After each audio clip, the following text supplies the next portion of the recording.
Airbus 319 is a part of Pakistan Air Force transport fleet and is utilized for multi-role tasks including transportation of freight, movement of troops for inland and foreign deployments,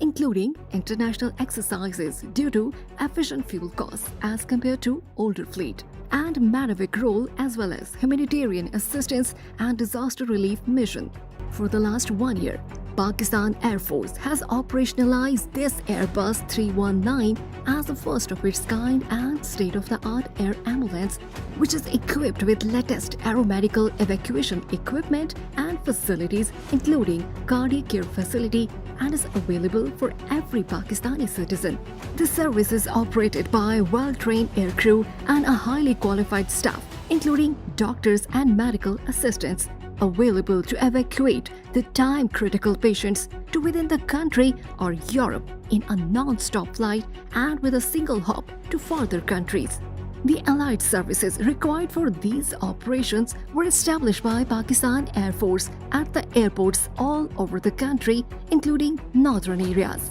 Pakistan Air Force evacuated a critically ill renowned women mountaineer of Pakistan, Miss Saima Baig, who was undertaking an expedition at K2 in which she experienced the critical ailment necessitating the medical evacuation to the nearest possible medical care facility. Initially, Pak Army evacuated her from K2 base camp to Sakrdu, from where Pakistan Air Force Air Ambulance airlifted her to Rawalpindi, showcasing a perfect coordination between the armed forces. The successful operation has not only saved a life but also demonstrated the tangible benefit of modernizing and expanding Pakistan Air Force aerial capabilities.